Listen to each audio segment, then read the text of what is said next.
actually is the lead play in our offense.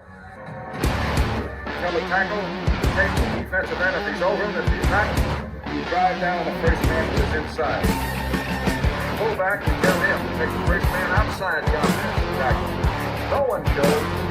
Go right by them and field inside. If the YN has the linebacker taken out, he cuts inside. If the YN has the linebacker in, he comes all the way around.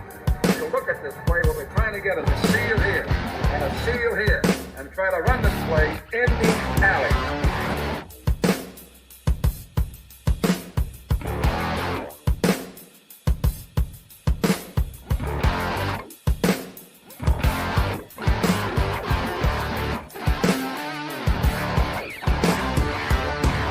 What's up, guys? Welcome into Packers Total Access. My name is Clayton. You can check us out on packernet.com. You can find me on Twitter at Packers_access. If you'd like to email the show, you can send a message to PackersTotalAccess@gmail.com. You can text the show at 865-658-5824. I'm joined alongside my buddy Tim live in Green Bay, and we're just going to do kind of a final preview of the Vikings game. But first things first, Tim, how you doing up there tonight, man? Great Saturday, man. Beautiful day. Little chipper out. Ready for some football, some fall football weather, man, for sure. Yeah. So I swear I did some leaf removal in my yard, and 5 minutes later, it looks like I did absolutely nothing. So it's accomplished a lot today. I'm of the opinion, and you probably hate me as a neighbor, but I'm of the opinion, just let them blow around, Tim. Wherever they end up, man. And if somebody gets upset and they have to have them removed, hey, just bill me. Yeah. That's the way I see it. Now, we've got about – where we live, we got about 2 acres. So we're pretty separated away from the neighbors, but even the neighbors' trees, I don't care if they blow into the yard. You know what I mean? Yep. It don't matter to me. It is what it is. When you're in a neighborhood like 90% of Green Bay's neighborhoods, right, it can be an issue, I'm sure. Oh, yeah, for sure. We're a little close together here on the east side, so we play the game. It's so charming, dude. Like the first time we went to Green Bay, one of the things I did was went down to Alloway. I think I'm saying that right. Yeah. And seen Curly's grave, right? We went down there and put a football on his grave and all that stuff. And as we came back north, we just stayed, kind of hugged the coast of the river there, or the shore, whatever you want to call it. And we kind of went up through that area of East. And I just absolutely love the neighborhoods, how close together they were. And it was really cool, man. Really cool setup for sure. But We got a full house here in the chat. Give a shout out real quick. We got Omar in here. We got Zane Strong in the house. We got Boz. We got Nick McSwain, Romero, Bucky Cheesehead. Appreciate you guys swinging through, man. Like I said, we're just going to do a final preview of the Vikings game, and we got some statistics that we've got access to here. So if Tim gets any ideas and said, hey, how good are the Vikings at this, or how bad are the Vikings at that, we can look it up, and we can even look up some of Green Bay's stuff as well. And one of the things I was checking out here going into the show was kind of the conference standings. I wanted to see what they look like, Tim. And the way it sits right now, Green Bay is in 12th place in the NFC. So ahead of them is the Saints, the Commanders, the Buccaneers, the Rams, the Vikings, all at 3 and 4. So obviously, if we can get a dub tomorrow and some of these teams lose, the Vikings obviously would have to be one. And who knows, there may be a couple of those teams that are actually playing each other. There's a chance we could try to climb back into this thing, right? Because, obviously you're looking for one of those top 7 spots. But, at this point, for me, it's not so much about, being hung up on making the playoffs as much as it is, let's see what this roster is about, right? Let's see what we've got for the long haul. And you know what? If for some reason they go on a run here and we put ourselves in playoff contention, awesome. Maybe we can get a playoff game under our belt too and see what we got there. But how are you feeling, Tim? Let me just kind of test your pulse for a second, man. How are you feeling going into this game tomorrow? What's the first thing that comes to mind when I ask that question? That's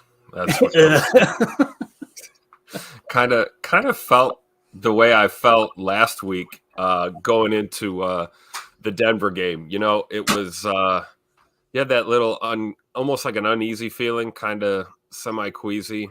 And I kind of feel that way about this game because I really truly believe I said this last week, but we're going to really see how the rest of this season's going to look if we drop another game tomorrow.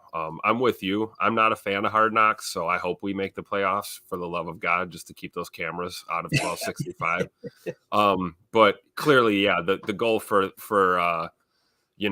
at least from an organizational standpoint, I think the goal is to get a full eval on our quarterback and also this young offense in particular. The defense is not really playing up to potential, but the defense is the strong point of our team right now. So I think we're really looking offensively when we're trying to make these judgments, building a team going forward. But as far as Sunday goes, man, I believe we have a chance to win every week, just like every team, any given Sunday in the NFL. But the Packers absolutely need a victory, man. It's, we're going on well over a month since we got a dub. And this is a divisional game. Clearly, we're probably not going to contend for our division this year, although anything can happen. But you definitely don't want to drop another divisional game. So we can get 2 birds with 1 stone here. We can pick up a dub. Get ourselves back on a positive trajectory, and also hand Minnesota a divisional loss, which would be great. So, definitely little queasy going into it, Clayton. I'm not doom and gloom, but I'm not roaring with confidence either right now. So, I think it'll be a good game. When you kind of look at how the teams break down, Minnesota doesn't have a great running game. We've got a pretty bad run defense, right? You can obviously tell that the way we've drafted, the way we've developed. We're putting a big emphasis on, beating the pass on defense. So, I don't think I would be surprised if Minnesota gets their running game going a little bit tomorrow. The goal is going to be keeping them out of the end zone, and our offense, trying to score some points for once in the first half. If we start fast, I think we'll come out on top here. If we can somehow jump up to a 1 or a 2 score lead in the first quarter, I feel a lot better about our chances. If that offense continues to sputter coming out of the gate, it's going to be a long day, I believe. And I say a long day, it'll probably come down to the wire. But Omer in the chat here says, wow, more people picking Pack to win by 1 score than the Vikings winning a blowout on your survey. I put a survey up on Twitter. I'm going to hit it real quick. I'll read it off to you guys. So just so you know, I wanted to kind of test the pulse of everybody on Packers Twitter. And I said, tomorrow we have Packers football at Lambeau Field. How do you see this one playing out? And I have 4 options. Packers win by 1 score. Packers win by a blowout. Vikings win by 1 score. Vikings win by a blowout. And right now, it's Packers win by 1 score at 29.9%. In second place, Tim, they're saying Vikings win in a blowout, 29.3%. Hold on, it's at 30% now for win by a score because I just voted. There you go. Boom. Send us over the edge. Now we're good. Yeah, so it's you can kind of see, man. It's the majority there is, hey, look, we're either going to get boat raced or we're going to win by 1 score, right? So I think it's going to be fun, though, man. Anytime you got an NFC North division rival, that rivalry, again, the Vikings are probably the team that I hate the most, and I shouldn't say hate, that I dislike the most amongst our rivals. I got a lot of respect for the Bears and their history. Detroit, I felt sorry for so long, although they're making that more and more difficult every week that goes by. But yeah, so it's I think it'll be an interesting game for sure. Let's see what else we got in the chat here before we kind of get to what we've got laid out here, Tim. Let's see. Appreciate it, Nick. Thank you for the kind words there, buddy. Let's see here. Nick says, I think people need to remember progress isn't linear. Even though they've been playing progressively worse, getting the reps, good or bad, is necessary for growth. I don't know if they'll turn it around. Yeah, I mean, and that's the goal really, is to like I said, to see what this team's got and see if they can grow, see if we can develop a little bit. This coaching staff's definitely not known for developing players. It's more of a scheme base, X's and O's, which that's the frustrating part when you don't agree with how the plays are being called and maybe the personnel that's on the field. And that's the other thing too. Some people say, I don't think it's a scheme, and they're strictly talking about play calling. The scheme isn't just play calling. The scheme is a combination of a lot of things, right? Yes, it's the play calling, but it starts with the personnel on the field. And when you talk about the scheme, sometimes people are just, specifically talking about the passing scheme. They're not talking about the running scheme and vice versa. They're not talking about the blocking scheme. They're not talking about the details. And the big thing for me has just been the run blocking scheme, I think, has been the issue. And that's something hopefully they continue to simplify. But he says, but crazy how many people I've seen saying we should tank. LOL. Yeah, the whole tank thing is just, it's embarrassing. You know what happened last year, Tim? I don't know if you experienced this, and it's funny because, you know, everybody on Twitter, you might get a different experience as far as, you know, what you see, what you hear on the old Bird app, or now what it's called X, right? Last year, the thing I started seeing as soon as they went on that stint where they struggled and they lost so many games in a row, it was just, let's just tank, let's get a better pick. And I'm going, why? You know, if you tank, right, what you're essentially telling your locker room is, all right, guys, let's don't worry about winning, right? Let's just go out here and try to lose every game. You can't evaluate the players that you might be bringing back. You're creating a culture of losing in your locker room, which if you don't believe that's a real thing, Tim, look around, man. Look at some of these teams, dude. That's a real thing, right? And you're telling all your players by doing that you have no confidence in them, and that, hey, we want to tank so we can get some draft picks next year and get you guys out of here, or bring some new blood into camp for you to compete against. Like, that's not going to achieve anything positive for the psychological profile of your team, especially a young football team, a bunch of guys who just got drafted themselves. So yeah, I've never agreed with tanking, especially since draft picks, you know, man, you can go first round, first pick and be a total disaster. There's no guarantees. So, I mean, we're a draft and develop team. Some of our, you know, most legendary players were not first round picks. They weren't even second or third round picks. So I don't agree with dumping an entire season just to get a higher draft pick. No, I've never liked that approach. That's loser mentality. Yeah, absolutely. And again, you get that embedded in your organization. Good luck getting it out. And if you don't get it out, you know what? You get what you deserve. That's the way I see that. I've never understood that approach. Let's see here. Carly Ray in the chat just drops in and says, howdy, everyone. Go Pack Go. She's been a member for 2 months now, a member of the PTA posse. So appreciate the support, Carly Ray. We got a bunch of them in here. I see Nick McSwain. I see Boz. All these guys, Jake K. Everybody got the logo next to them. Really, really cool. Jake K in the chat says, Tim, I have that same throw behind you. Nice. Thumbs up. Nice. Go Pack. You're going to need that this winter, man, when that temperature starts dropping. Yeah, that thing's coming off the wall. You're going to have that thing wrapped. Might have to get some jerseys up on this side, and I'll use that as my cape when I go to Lambeau. Oh, I love it. Let's see. All right, let's do this, Tim. Let's hit this video real quick. Again, this was from Packers Daily. It's called Final Thoughts, and it's our guy, our head honcho over there with the broadcast team, Larry McCarron. Absolutely love the Rock. Everything, just his passion for the Packers. Doesn't matter what the record is. He's always gonna. Yeah, I'm trying to do the Larry McCarron pinky. Yeah, you're not going to be able to do it. It shouldn't have been that way, Tim. It shouldn't have been that way. Let's see what they had to say about this Packers-Vikings matchup at Lambeau Field tomorrow. Looks downfield, waits, flings it over the middle. Intercepted. That's the goal every week, to get turnovers. You know what I'm saying? When the outcomes, we got to take the ball away, like just capitalizing on opportunities that we get. You know, the ball's in the air. We have to just have a mindset of it's our ball. Picking the ball off, punch hammer, and rake ops. You know, hopefully when we get one, you know, they just come in bunches. The door is open against a Minnesota team that leads the NFC in giveaways.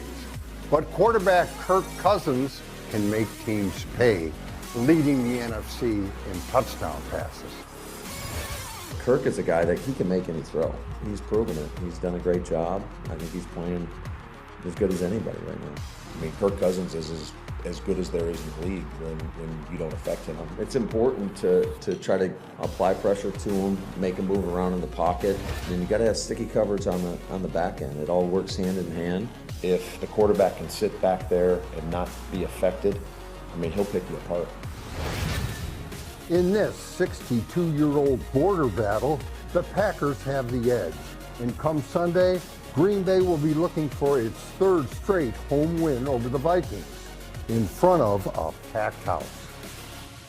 It'll be a big boost, you know, the crowd being loud for us, and especially on third down, helping with communication issues. So everyone is excited to be back in Lambeau. Our fans are super supportive, and we need them to show up and turn out and be loud for us and make a difference in the game. Definitely something that we're looking forward to this week is just getting back at home, getting back in Lambeau, having our crowd behind us. But, we got to find a way to go out there, and no matter where we're at home, we're away, just go out there and win.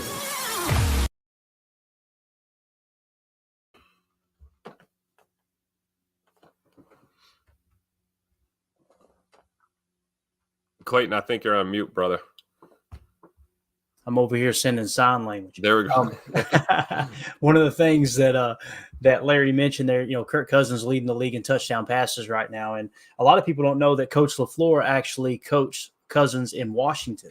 If you guys remember, they drafted Kirk Cousins a little bit later in the draft when they had RG3. They may have even drafted him the same year. They took 2 swings that year.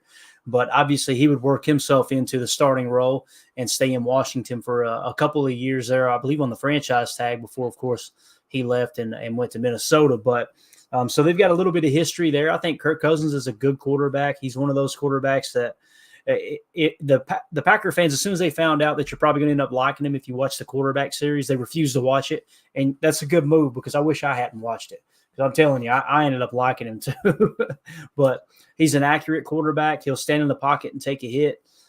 He's just one of those guys that he's not going to wow you with throws. He's not going to, have those Pat Mahomes, Josh Allen type plays. And I'm not even talking about the legs. He's not going to hammer a pass in there into double or triple coverage and beat you with his arm strength. But he's going to consistently make the right decisions, and he's going to be accurate distributing the football, right? And really, the other day when they were talking about Kirk Cousins and again, I'm not here to pile on Jordan Love. I think you're doing yourself a disservice as a fan if you don't try to envision other quarterbacks, other position players being on your roster and how different your season may be.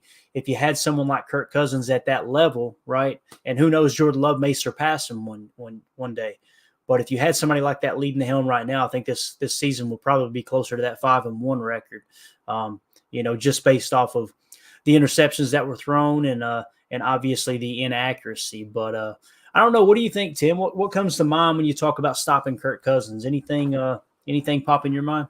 I thought it was great to see Coach LaFleur say pretty much what I said the other day, I believe Thursday when we were on, which is we've got to get pressure to him. You cannot just allow him to stand in that pocket and pick apart your defense because that's what's going to happen. And you hit it on the head too. He's not known as the most mobile quarterback in the world. Will he scramble and run out of there? Sure, but not super effectively. I don't see him out running Rashawn.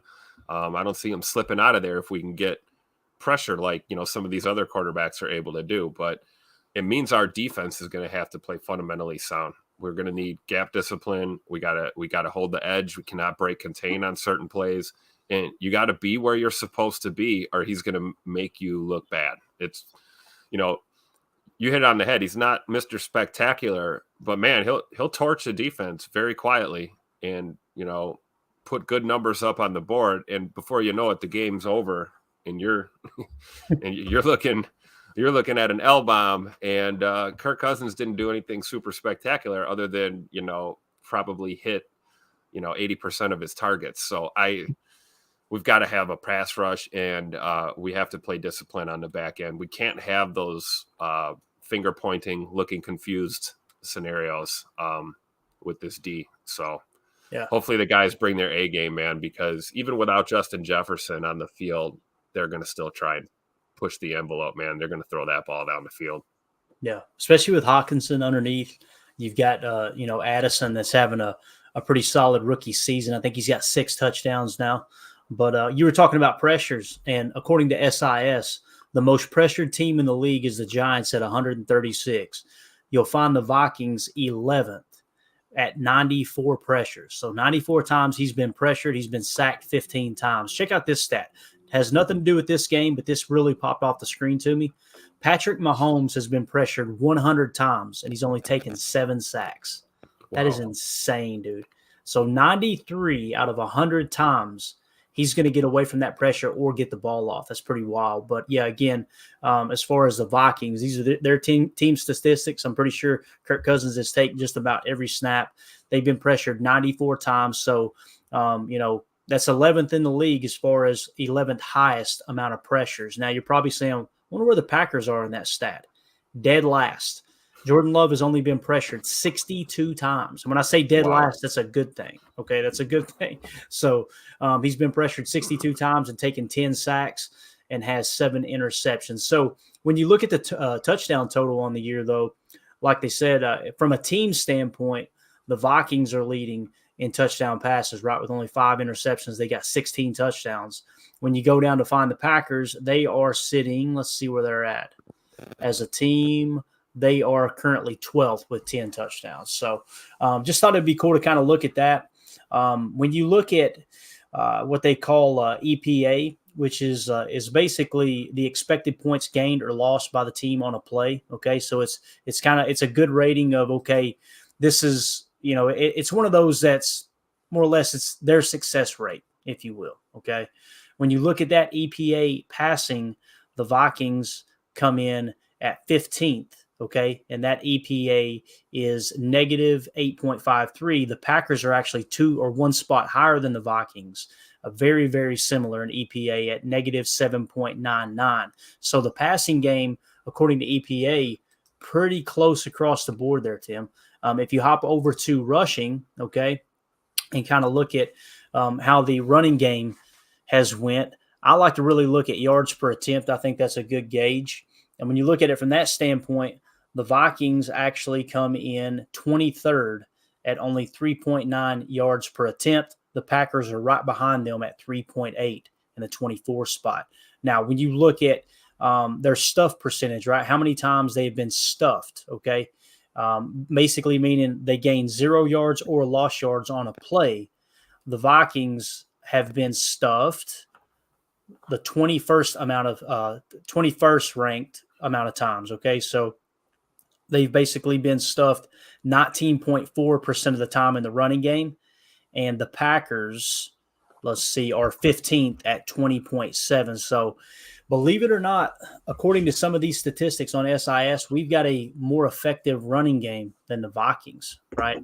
And immediately, Tim, I think, okay, that's good news for the Packers because they got a weak, run defense.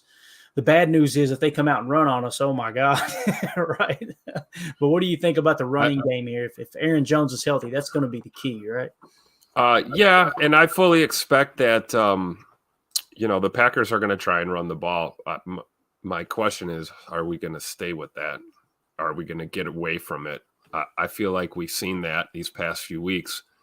We get a little bit of success in between the tackles, and then we get away from it, and we're not running. So hopefully it's running back by committee. Hopefully Aaron Jones is healthy and is playing and is getting a lot of snaps. But if not, yeah, we got to spread it around. We got to get Dylan his carries. We got to get I'm not sure who's getting dressed. Is it Emmanuel Wilson this week?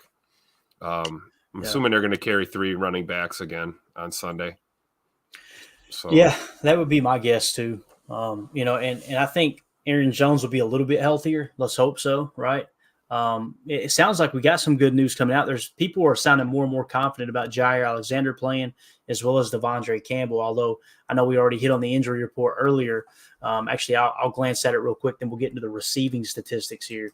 Real quick, just a quick reminder as far as the injury report, Jair Alexander still listed questionable. Devondre Campbell was listed questionable. Luke Musgrave questionable. Josh Myers questionable.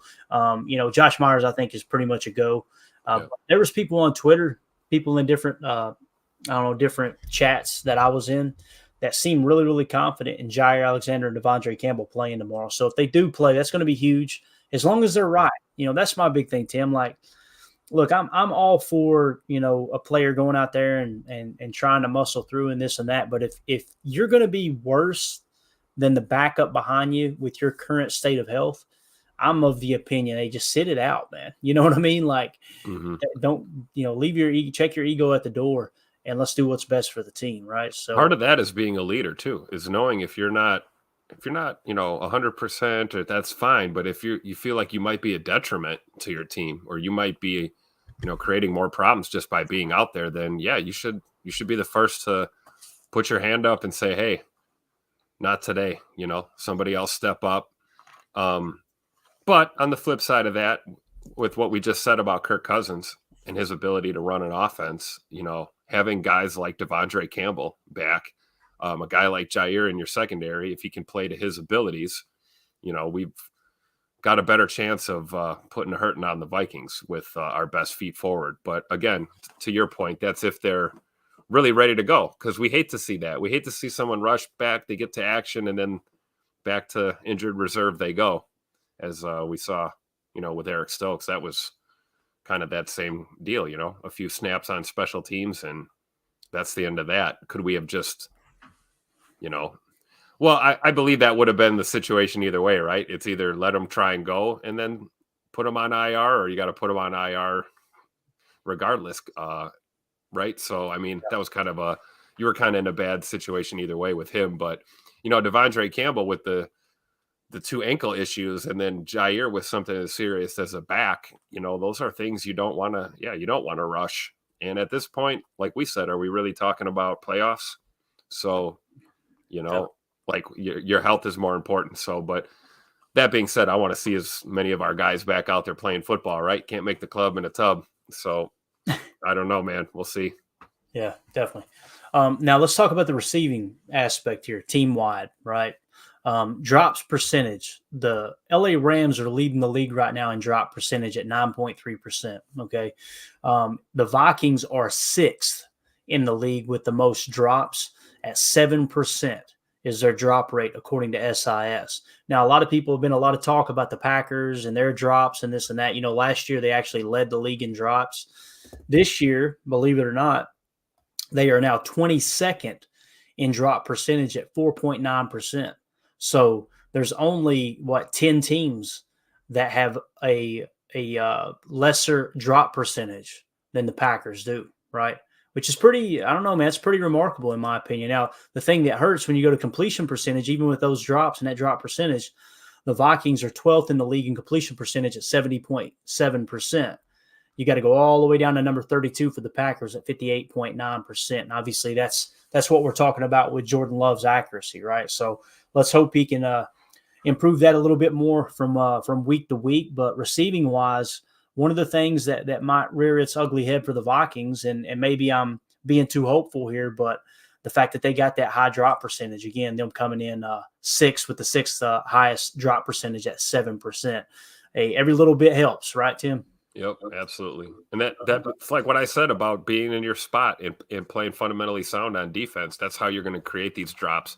If you're stride for stride with your guy, or you're covering that corner or that space that you need to be at, and you can contest a catch, that's going to put us in a good spot. But we can't have guys running free and letting Cousins just hit them on the hands all day, because those drops happen to everyone. The occasional, oh my God, it was right to him. How did he miss that? But the ones that you get with regularity are the ones that are semi-contested or contested catches, or that receiver can sense that pressure coming or the hit coming, and he can make a mistake. He can look upfield before he secures the catch. That's how you get those drops. Because, Cousins is not inaccurate. He's not an inaccurate quarterback. So if we can keep him flustered and also play good on the back end, we have a better chance of winning. But if we're going to let him stand back there and throw, and then these guys are going to be running into space, it's going to create problems for us. Definitely. When we shift to the offensive line play between these two teams and go to blown block percentage, okay? Basically it's pretty self-explanatory. And you said, oh boy, and I understand why, because you hear people talking, Tim, and it's like, well, this offensive line's the reason that Jordan Love's playing so bad. Let's start with the first team we get to for blown blocks. It's actually the Vikings. The Vikings have 2.486% blown blocks, okay? Of all the snaps, 2.4% of the time they blow a block, okay? Guess where the Packers are? 27th. Wow. 27th. Now, that's all plays, okay? That includes pass blocking and run blocking. So let's get down to the specifics here. When you go pass blocking, blown blocks, you're going to have the Vikings coming in 24th at 2.6%.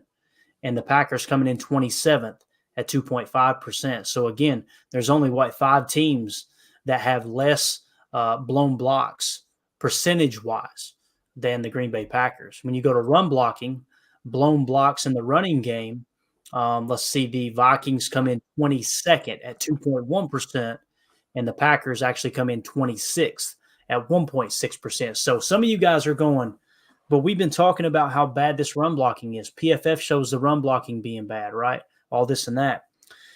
Just because the run blocking is bad doesn't mean they're blowing blocks. Tim, it lines up perfectly with what we've talked about on Chalk Talk and recapping games, how this run blocking scheme, they're asking these offensive linemen to do things they're damn near not capable of doing, man. That's what sticks out to me there. Yeah, me too. And you know, with Minnesota on their end of the spectrum, hearing what you're saying here, maybe does this mean we can just rush 4 or 5 and get home? Like, do we have to can we just play straight up and hopefully get it done in the trenches? Or, I don't think we're going to need to dial up anything super exotic to try and get home. I think we just gotta beat the guy in front of us, which is, we've struggled with that in our front, but this could be an opportunity for that. I think for guys to get some pressure there because of the missed blocks, and whether it's pass pro or the run game. And an opportunity for us to look good against the run. Because I'm telling you, I think Minnesota's still they're gonna mix the run in. I don't know if it'll be a concerted effort to try and run all day on us, but we could have a little bit of wind tomorrow too. That can play a factor in the pass game too, and a team's approach as well. So you got inclement weather and wind gusts and things. You may need to run the ball more than you planned on. So, I mean, there's an opportunity here for Green Bay to get back on track. But yeah, seeing that, blown blocks like that, numbers can be deceiving, because we feel like that's happening on every play with our offensive line, and it's really not. And you look at Minnesota, it does kind of happen with regularity. So is this a chance for Kenny Clark to tee off and TJ Slayton to tee off a little bit here tomorrow? So hopefully. Yeah, definitely. Zane Strong in the chat says 34-20 Pack wins. And then, of course, he comes back and says, just in case y'all were wondering, let me just give you one of these. 65%. Appreciate it, Zane. Let's see what else we got here in the chat real quick. All right, Mike Hebring says, this is the week we find out how good Rashawn Gary really is. He's now healthy, better play every snap, which he did last week, in case you were wondering. He basically had the most amount of snaps of all the edge rushers other than Preston Smith. So I think he was up to like 50 snaps or something like that. Finally, after 4 years of not doing so, and goes against a top tackle in Darrisaw. Well, the problem with that is Darrisaw is actually the left tackle, okay? And Rashawn Gary lines up the majority of the time over the right tackle. If I remember correctly, Darrisaw is the left tackle. Let me look real quick. We've got it right here. I don't want to miss let's see here. All right, we go with the nickel. Yeah, Darrisaw is the left tackle, Mike. So the majority of the time he's going to be over O'Neal, which is still a solid tackle. He's graded out as the 8th highest according to PFF. Of course, Darrisaw is the top one. Now, they do like to move him around a bit, depending on what the coverage is and where they're rolling it. They get really, really specific about that. But, yeah, Rashawn Gary, though, absolutely dominating. That dude, when he's on the field in pass rush situations, I think he's second only behind Myles Garrett, if I remember correctly, in pressure percentage. And we're actually going to kind of hit on that since you brought it up too, Tim. Let's look real quick at the pressure percentage, okay? So when you break it down pass rush-wise, all right, pressure percentage, the teams with the most pressure that they put on the quarterback, the Vikings come in 19th at 34.1%, okay? The Packers, let's see, they're rolling in at 17th, so 2 spots higher than the Vikings at 34.2%. Imagine if we didn't have Rashawn Gary, how low that pressure percentage would be. I mean, that's scary to think about. It really is. Because, like, we were talking about the pressure percentage the other day, and I can't remember the exact number Paul Bretta laid out there. But and the other thing about the Vikings too, Tim, they lead the league in blitzes. So their pressure is coming from this manufactured blitzing. Ours, the majority of it is just a 5-man rush, right? Out of that 34 jam look, and in some cases blitzing the Mike in Quay Walker with some of that A-gap mug. But as far as pressure percentage, that's how the numbers sit. Like I said, the Packers actually have a little bit better pressure percentage at 34.2% as where the Vikings have one at 34.1. And again, I'm not as concerned about it as long as Jordan can pick up the blitz, right? And again, that goes back to Josh Myers, man. That's one, Tim, that worries me is, Josh setting the protection against a blitz-heavy team. I'm expecting one or two free runners. The question is, will they have an answer for it, right? And will Jordan Love be able to adjust and have a hot on those plays? That's going to be the question, right? Well, good thing Josh Myers is playing the best football of his career right now. God, the sarcasm's so thick. And yeah, one or two free rushers. Yeah, like as if that's okay, as if we should accept the fact that guys are just going to get smoked. And and all right, Jordan. So when we have when you're getting a free rusher here from the right side, or it's like, why do we even have to think like that? Like, I'd be looking at my coach like, well, maybe we could just block our guy, or at least get in the way for a little bit. But no, I think, hey, you know what? Jordan's going to get better at that, because if it continues to happen, he's going to have no choice. Yep. He's going to have to get better at reading that. And we are going to have to adjust and put some safety valves and checkdowns into the game plan if that's what's going to happen. Hopefully we see quick adjustment if anything goes crazy. But, yeah, man, I worry. I really do. With the pass pro. It's been there though. Like we said, Ryan's talked about it too on his pod. This belief that Jordan Love is just under this massive amount of pressure all the time is just simply not true. Nope. It's more of the inner minutia of diagnosing a blitz properly and making that post snap read properly. Making the decision to get out of or move up in the pocket, things like that, the little things that he's going to slowly get better at, because it's just going to come with repetition, because he's going to have to deal with it so much. So who knows though? Watch these boys go out and play a hell of a game tomorrow, Clayton. We're due for one. Yeah. I'd like to see that offensive line go out there and push some guys around all day and just, not get handled like they have been before. So hopefully we can impose our will a little bit. Yeah, this is the game that a lot of people forget. Last year, we absolutely dominated, right? We blew them out at Lambeau. And again, Keyshawn Nixon, I think it might have been the opening kickoff of the second half that he took back, if I remember correctly. That plays a big role, obviously. But Aaron had a great game. And let's hope that when you scout a team, Tim, typically what these teams do, these coaching staffs do, and it's actually in Take Your Eye Off the Ball 2.0. They talk about how they go back and do a 4-game saturation, right? They'll look at the team's previous 4 games and watch all the tape and pick up their tendencies, their personnel, all of that stuff, the route concepts, the passing concepts they're using, their run gap scheme, all those things. And the other thing they do is they look at their last 2 head-to-head matchups, right? And again, we matched up pretty darn well against them last year there at Lambeau. Let's hope that we can kind of keep that going. Now, one of the things that go hand in hand with the pass rush, like we were just talking about, pressure percentage and all that, is obviously pass defense, right? A couple different ways you can gauge that, right? You can look at the rating, the quarterback rating against.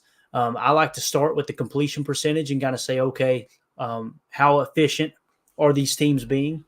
So when you look at from a pass defense standpoint, right, from that perspective, we're going to sort it by completion percentage, okay, lowest at the top.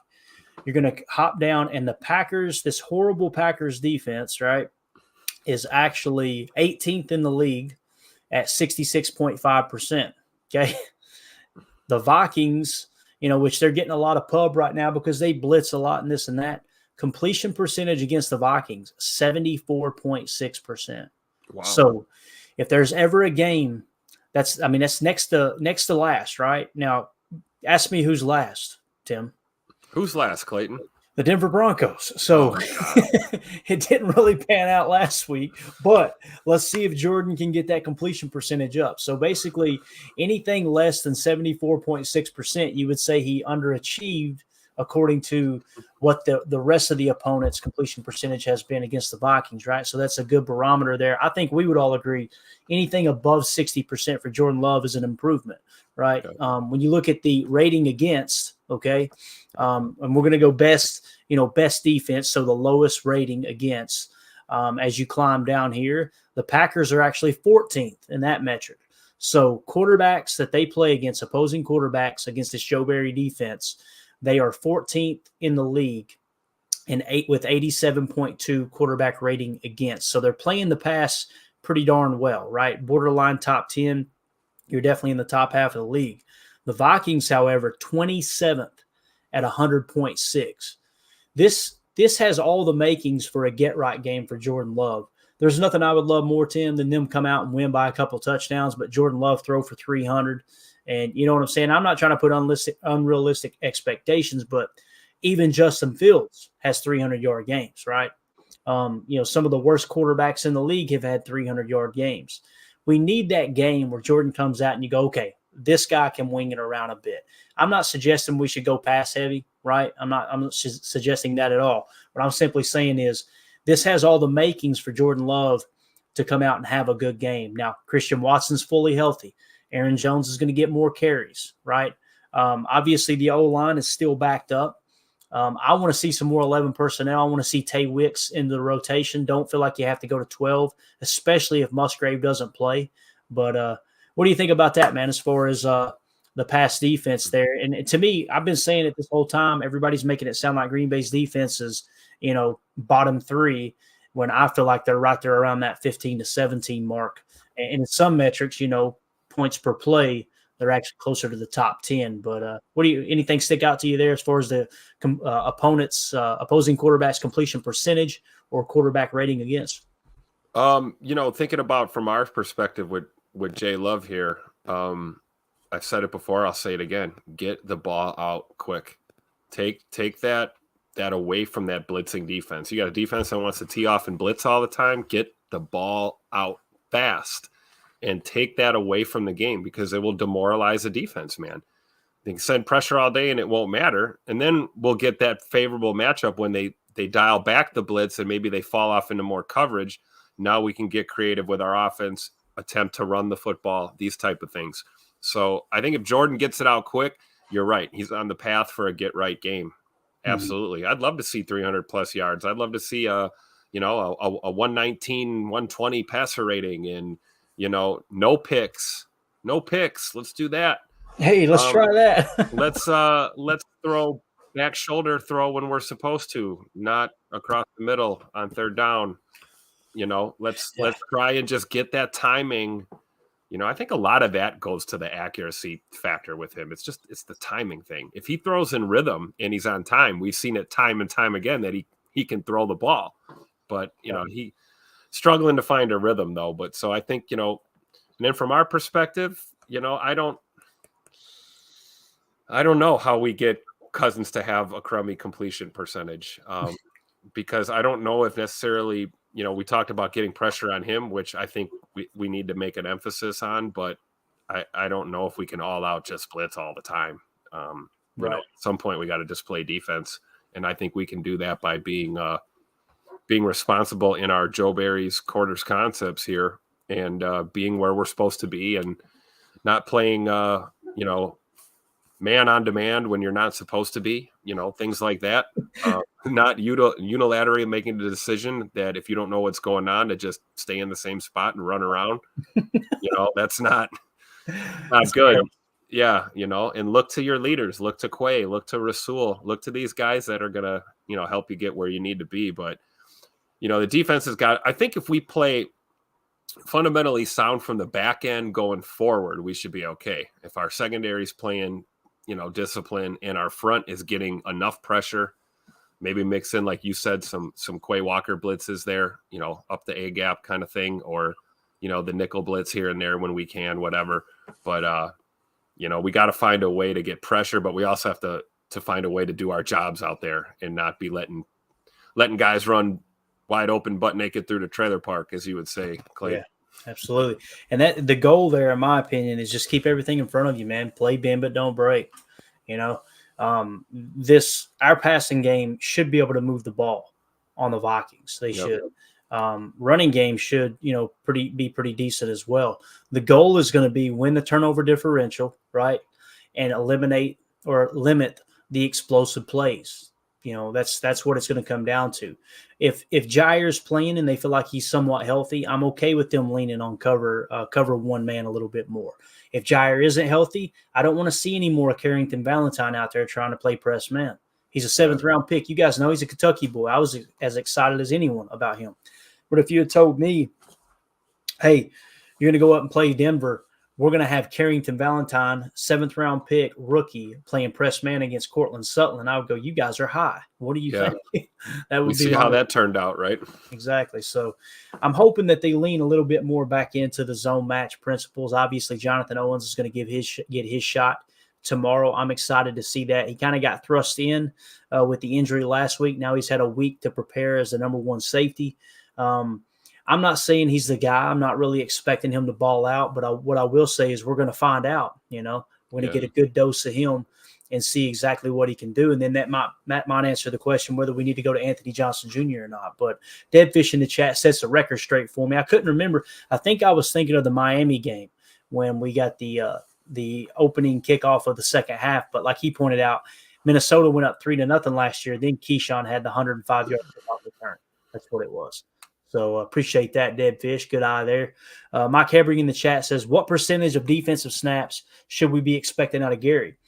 It's not so much the percentage of defensive snaps because, if you're looking at overall defensive snaps for Rashawn Gary and trying to determine if he's playing an irregular amount or maybe a less amount than he should, then you don't understand the Packers defense. They rotate 35% of the time. So their edge defenders are in a 35% rotation. They've never been one that's had, the primary edge rushers have a ton of snaps. Last week, if I remember correctly, I think, and don't quote me on this, go check it yourself, but I'm pretty sure he had 50 snaps and Preston had I can't remember how much it was, like 55 or 56 snaps. So he was pretty much up to a full workload last week for the most part. Now they might have had some packages kind of drawn up for Lucas Van Ness in certain situations, right? Another thing we seen was Brenton Cox Jr. getting a few snaps last week, especially early on. That kind of caught me off guard a little bit. But yeah, I think he'll be very, very close to that 65. I'll be darned, 65%. 65%. Unbelievable. Of the snaps. I think that you'll have Rashawn Gary out there rushing the quarterback, obviously, with that 35% rotation. You take 35 from 100 and you get 65%. That's all you need to know right there. So, Mike, hopefully that answered your question. I'm expecting, just like last week, as long as he doesn't tweak any injury or anything, I think he's going to be right there with Preston Smith, probably within 5 to 10 snaps of Preston Smith and doing what he always does, and that's absolutely dominating the pass rush game. So let's do this. Let's get back to SIS real quick. We just talked about the pass defense. Let's talk about the run defense. This is the part that's going to hurt, Tim. This is obviously the Packers have one of the worst run defenses in the league. No, really? We do? We talked about in the offseason. It's so obvious that Goody is drafting for pass rushers and not run stoppers, right? Devontae Wyatt, an elite pass rusher in college from that 3 Tech there down in Georgia. Obviously, everybody else that's been drafted, Lucas Van Ness, you get an edge defender there. You got Rashawn Gary as your primary edge defender, your superstar edge defender. You don't see them going after these big run stuffers, right? They're prioritizing stopping the pass. And some would say the league is shifting back to a run-heavy league. Obviously, the numbers in no way, shape, or form suggest that. But when you see the teams that are having a lot of success outside of the Chiefs, the Philadelphia Eagles, they like to run the ball with quarterback designs, things like that. Obviously, the tush push, which actually was mentioned here in the chat just a second ago. I love it. Clint in the chat says, tush push every play. They better not get rid of that, man. That's a part of the game, dude. They better not get rid of it. Absolutely love it, man. Watch them. And it's funny, too, watching Jason Kelsey's like, okay, if it's such a gimmick, then why ain't everybody else having the success we're having at it, right? Yep. They've absolutely mastered it. They really have.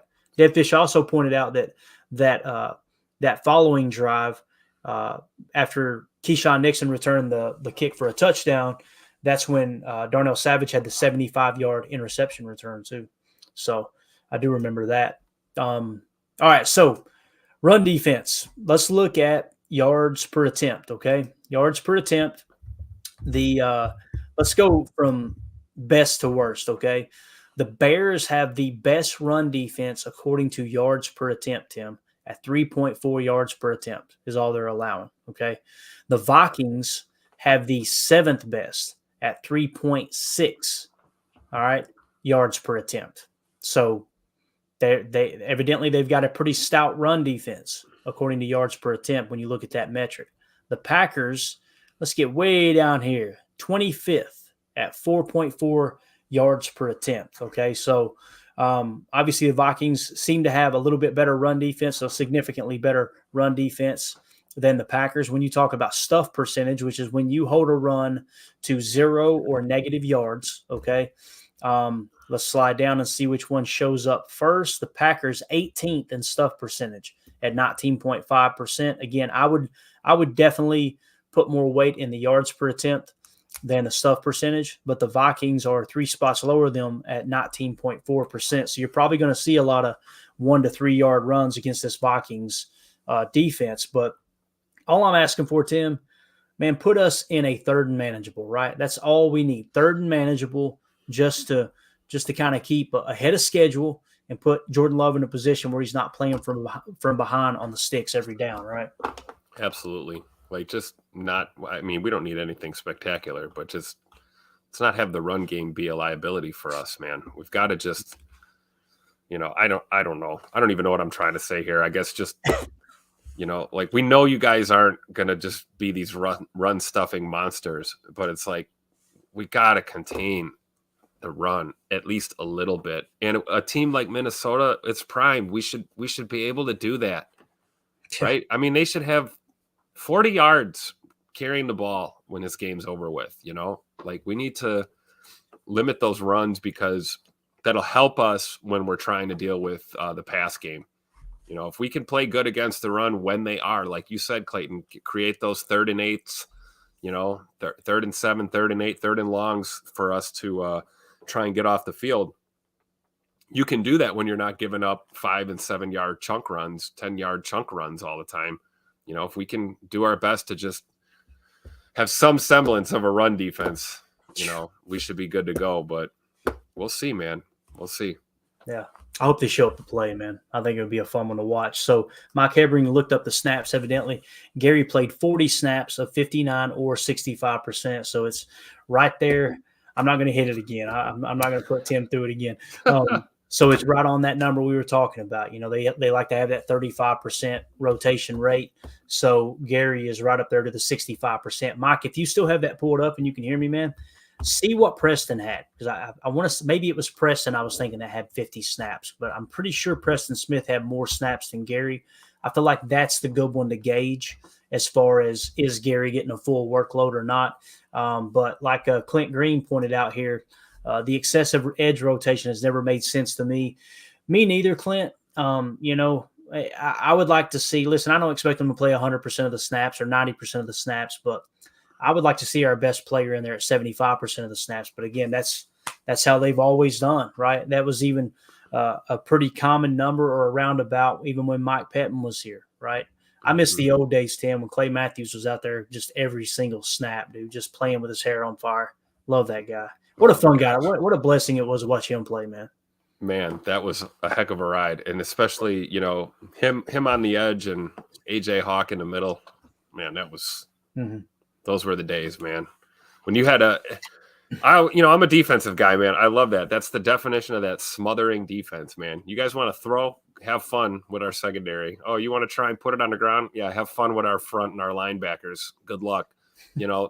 That's what it's all about, man. The best offenses in the game, when they go up against a defense that plays like that, man, it's always fun to watch.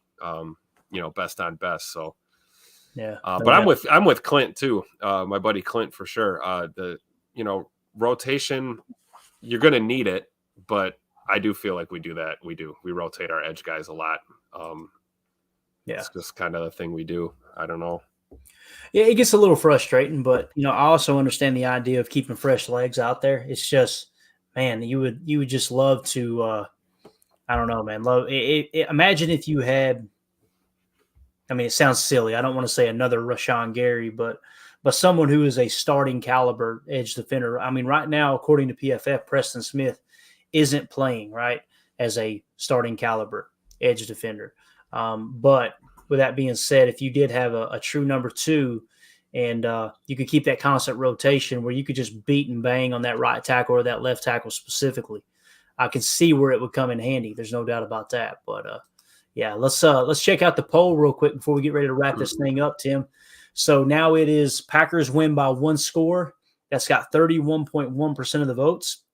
Vikings win in a blowout, 28.8%. Vikings win by 1 score, 23.6%. And then Packers win in a blowout, 16.5%. I love our diehards there going, nope, we're going to toast them. I love it. I'm going to pull this up. Tim, I'll kind of get your parting thoughts. Anything else you want to cover here real quick? What I'm going to do is try to pull up some of the leaderboard stuff as far as individual players and pressure and kind of see where Preston Smith ranks in that regard. But go ahead, man. Parting thoughts or anything else you want to cover, dude? Anything's possible. We need a dub. So, like you said, hopefully these guys are ready to play. They come out ready to go. We don't defer if we win the toss. We take the ball, we march down, and we put a drive together and go up early.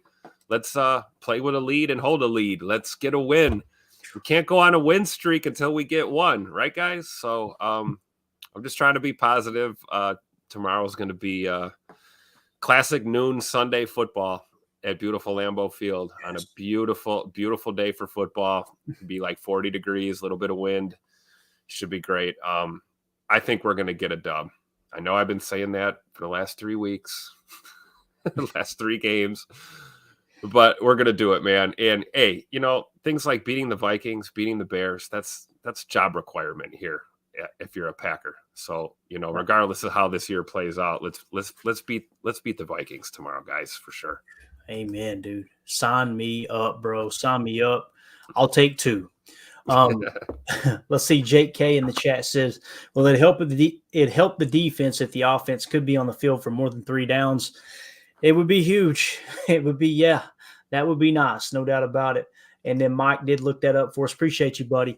He said Preston had 42. So going back to what he said, Gary played 40. So yeah, he's pretty much back to a full workload with that normal 65% rotation they're doing. So, or 35% rotation, him playing 65% of the snaps. So yeah, that's kind of what I was seeing. I'd like to see him, maybe if we could get that to 70-30, Tim, who knows what that could do for the defense, right? I mean, that may play a little bit more of a role to, I don't know, man, to maybe help in that regard. But I was trying to pull up the pass rush stats as far as rush percentage for individuals, but unfortunately can't get it to pull up here. So we'll just skip over that. I would really like to see how effective Preston Smith has been, as far as pressure percentage and where he ranks. But if it won't pull up, I won't bore you guys as we sit here and wait for it to the system to try to keep from crashing. So with that being said, let's get out of here, man.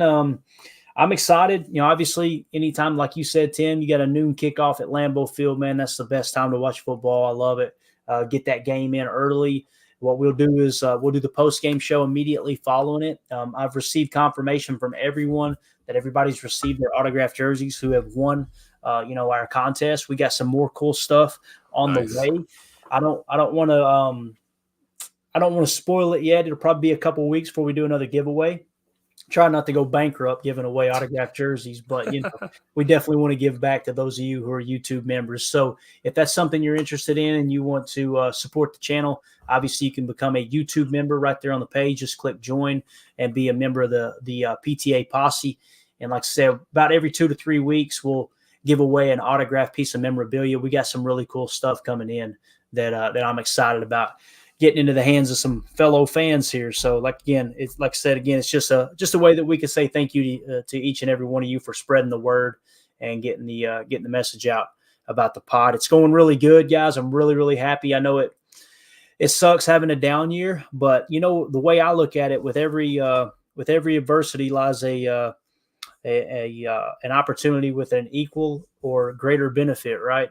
And what you find out in seasons like this, who are the true fans, right? Yep. Who are the ones who are going to stick by the team's side, and not to sugarcoat anything or make it seem like anything that it isn't. Believe me, there's plenty of gatekeepers out there right now.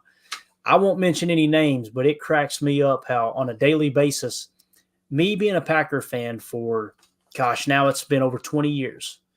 It's amazing how every day I learn what I'm allowed to talk about from the gatekeepers. You're not allowed to criticize the training staff. You're not allowed to criticize the GM. You're not allowed to criticize the coaching staff. You're not allowed to criticize the quarterback because he hasn't played a full year. You're not allowed to criticize the quarterback because the receivers are supposedly playing so bad. But you're not allowed to criticize the receivers because they're so young. I'm sitting there going, Tim, how about we just let everybody fan the way they want to fan? And let's just talk ball and have a good time.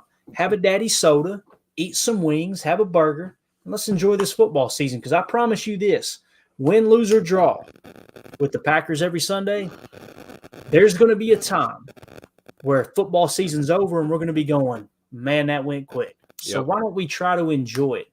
And sometimes the only way to enjoy a down season is just digging in a little bit deeper and trying to fully understand, okay, what happened and why did it happen? And that's what we're going to be here doing every single day. So, Tim, thank you so much for jumping on, buddy. I'm glad we got it in a little bit early. That way everybody can enjoy their Saturday evening.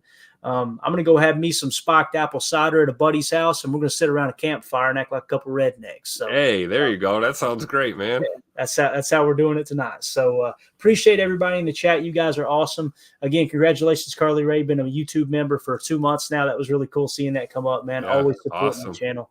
You guys are awesome. So everybody be safe tonight. Stay warm. I know it's going to start turning chilly up there for those of you in the Milwaukee and Green Bay area. I think the middle of this week, Tim, it's supposed to be 26 degrees down here, so it's hitting us too. We're ready. Oh, yeah. I love it, dude. I'll have these doors open. I got 2 bay doors right here going out on the deck. Get the little fresh air in there. Oh, yeah, dude. I'll turn the space heater on like a moron. That's how I roll. I ain't scared. So appreciate everybody. Thanks for hanging out with us. For those of you listening on the pod, thank you for making us a part of your day. As always, let's go out and be the change we want to see in the world and go back up. The power sweep. Actually, it's the lead play in our offense. Tell the tackle, take the defensive end. If he's over him, if he's not, you drive down the first man who is inside. Pull back and tell him to take the first man outside the offensive tackle. No one goes. Go right by them and field inside. If the YN has the linebacker taken out, he cuts inside. If the YN has the linebacker in, he comes all the way around. So look at this play. What we're trying to get is a seal here and a seal here, and try to run this play in the alley.